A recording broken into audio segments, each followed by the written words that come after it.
People say I made a choice, that I chose power over loyalty, that I chose the throne over my 12-year-old nephew, that I chose to kill men who had served this kingdom their entire lives. But here's the thing about a choice. A choice requires two options. I only ever had one. Before I explain myself, you need to understand the world I was living in. The year is 1452, the kingdom of Joseon, the nation that would become modern Korea. My brother, the king, is dead, 2 years on the throne, gone. And sitting in his place is a child, my nephew, 12 years old. His name was Danjon, and in front of that child, right in front of him, every single day, stood two men who had quietly decided that they were the ones running this country now. Chief State Councilor Hwang Bo-in and Left State Councilor Kim Jong-seo. I want you to understand what these men were actually doing. When royal orders came down from the throne, if those orders didn't match what these two wanted, they rewrote them. Not behind closed doors, not in secret, right there in open court. His Majesty has spoken, but what His Majesty truly means is this. Read that sentence again. A government official rewriting the words of the king to his face, while the king sat there and couldn't do anything about it because he was 12 years old and had no one to protect him. And the appointments. God, the appointments. There was something people called the yellow slip, Kim Jong-seo's personal note. A scrap of paper he'd write by hand recommending someone for a government position. That slip of paper carried more weight than a royal decree. You want a job in the Joseon government? You didn't petition the king. You went to Kim Jong-seo. People talked about this openly. This wasn't a secret. The entire court knew. Half the country knew. So let me ask you something.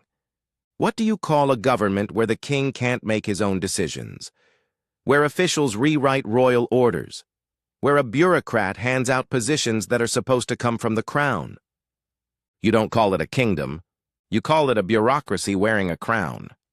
And I watched it happen, every single day, right in front of me. Now I knew my history, and history told me exactly where this road leads. The dynasty before ours, the Goryeo kingdom, collapsed for this exact reason. Powerful aristocratic clans took over the government. The king became a figurehead. The people were bled dry to fund the ambitions of ministers who answered to no one. The kingdom rotted from the inside. And when it finally fell apart, it didn't get reformed. It didn't get fixed. It got replaced. An entirely new dynasty had to be born from the ruins of the old one. That dynasty was Joseon, my family's dynasty. Joseon was 60 years old when my brother died. 60 years, barely a teenager as kingdoms go, and it was already repeating the exact mistake that killed its predecessor. I was not going to let that happen. So what was I supposed to do? This is the question, the only question that actually matters. Let's go through every option I had. Every single one. Option 1, wait. Be patient. Wait for my nephew to grow up, come of age, and reclaim his authority on his own. No. You think Kim Jong-seo was going to sit there patiently and watch a king grow up and take back the power he'd spent years stealing? The closer Danjon got to adulthood, the more dangerous he became to everything they'd built. Ministers who seize control don't wait around for the rightful king to mature. They tighten their grip. History has never once shown a different outcome. Option 1 was a death sentence for Danjon and for Joseon. Option 2. Go directly to my nephew. Tell him what was happening. Ask him to act. A 12-year-old boy. No army of his own. No advisors he could trust. Completely surrounded by the very men I'd be accusing. The moment I walked out of that meeting, Kim Jong-seo would know everything. And by the next morning, I'd be the one facing treason charges. Option 2 was a trap. Option 3. Build a coalition. Rally other ministers and officials. Make a formal case through proper channels and institutions. Which channels? The Bureau of Investigation. Kim Jong-seo ran it. The military command? Kim Jong-seo had his people in it. The courts, packed with his allies. Every formal institution in Joseon had already been quietly captured. Every lever of legitimate power had already been pulled to their side. You cannot use a system that's been compromised to fight the people who compromised it. There was no legal path. I want to be completely clear about this because it's the part people always skip over when they call me a power-hungry villain. Joseon in 1452 had no mechanism, no law, no institution, no process for a royal prince to formally challenge the authority of ministers who were abusing their power. The system assumed ministers would be loyal. The system had no plan for what happened when they weren't. I was standing inside a burning building with no fire exits. And then it got worse. Because it wasn't just the ministers. My younger brother, Prince Anpyeong. Let me tell you about him. He was brilliant. A calligrapher, a poet, a painter. The kind of man that artists and scholars and thinkers naturally wanted to be around. Warm, charismatic, beloved. Honestly, more popular than me. And he was being used. Whether he fully understood it or not, Kim Jong-seo and his allies had begun pulling Anpyeong into their orbit. His people started appearing in important government positions. Military figures started showing up in his social circle. He was being elevated, carefully, strategically, and I recognized the playbook immediately. Find a member of the royal family who's popular and charming and not paying close enough attention. Back him financially. Surround him with your people. Build him up as an alternative. And then, when the moment is right, put him on the throne, with your hand on his back.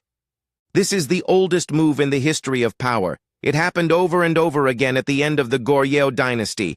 Powerful ministers, puppet kings, repeat, and now I could see them setting it up again. Right in front of me. So look at my position.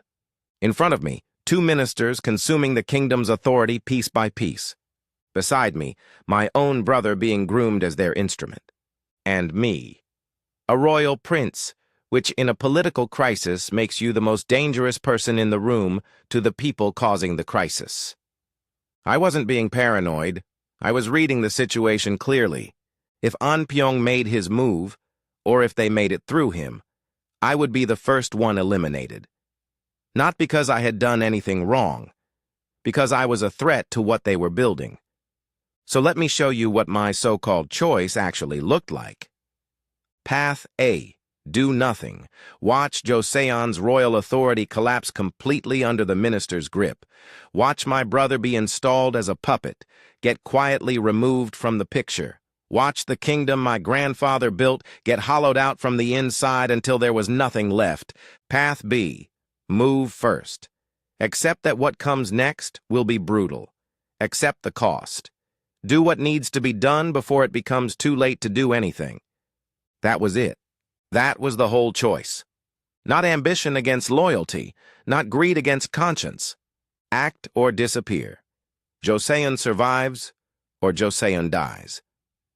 October 10th, 1453. I went to Kim Jong-seo's house myself. Why in person? Why me? Because the moment you delegate something like this, it leaks. One person talks, one servant overhears, one message gets intercepted, and then it's over. Not for Kim Jong-seo, for me. There was no room for error, no second attempt. Kim Jong-seo didn't suspect me. Of course he didn't. You don't expect the prince to show up at your front door like it's a social visit. I used his certainty against him.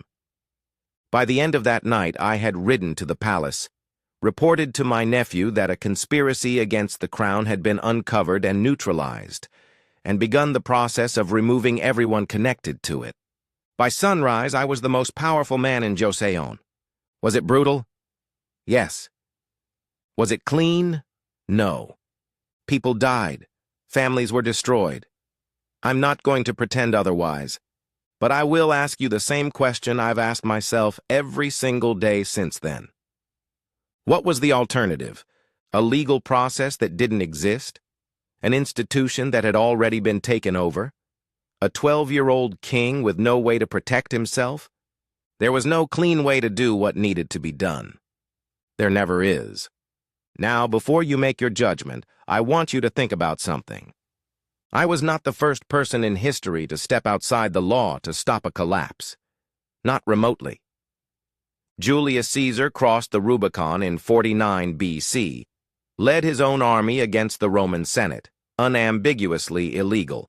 History calls it one of the pivotal moments in Western civilization.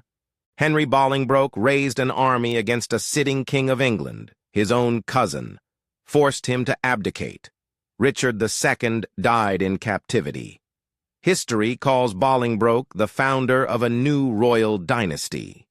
Emperor Taizong of the Tang Dynasty, arguably the greatest ruler in all of Chinese imperial history, killed his own brothers in a palace coup and forced his father to step down. History calls his reign a golden age, and if you want something closer to home, the founding fathers of the United States committed treason against the British Crown. By the legal standards of 1776, every single one of them was a criminal. George Washington was technically a traitor to his king. History calls him the father of a nation. I am not comparing myself to these men to claim I was great. I'm pointing out a pattern. In every single one of these cases, without exception, the person who stepped outside the law to do something necessary did so because there was no path inside the law to do it. The system had failed. The institutions had been captured. The people with legitimate authority were the problem, and someone stepped forward to do what the system could not do. The methods were ugly. The costs were real. The moral ledgers never balanced cleanly. But the alternative, in every one of those cases, was collapse. I was no different. So let me say this plainly, one final time, I did not seize the throne. Seizing something means you saw two roads and took the wrong one out of greed. I had one road. Ministers dismantling the king's authority in broad daylight, a brother being positioned as their instrument, a child on the throne with no way to protect himself or his kingdom, and not a single legal mechanism to address any of it. What I had was not a choice between right and wrong. It was a choice between acting and disappearing, between Joseon surviving and Joseon becoming another cautionary tale, between doing the brutal necessary thing and doing nothing and calling it virtue. I chose to act. I owe my nephew an apology I can never deliver. I owe the men I executed a debt I can never repay. I carry that. I carried it every day of my reign. I will carry it wherever I go next. But if you put me back in that room, 1452, the kingdom unraveling, no legal exits, no allies, no time, I would do the same thing again. Not because I wanted to, because there was nothing else to do. That room had one door. I walked through it. Prince Suyang seized power in 1453. He ruled as King Sejo until his death in 1468 at the age of 51. King Danjon, his nephew, was exiled and died at 17. He was posthumously restored to full royal honor in 1698, 241 years after his death. Historians still debate whether Suyang was a tyrant, a pragmatist, or something the history books don't have a clean word for. He believed, until his last breath, that he had no other choice. Make of that what you will.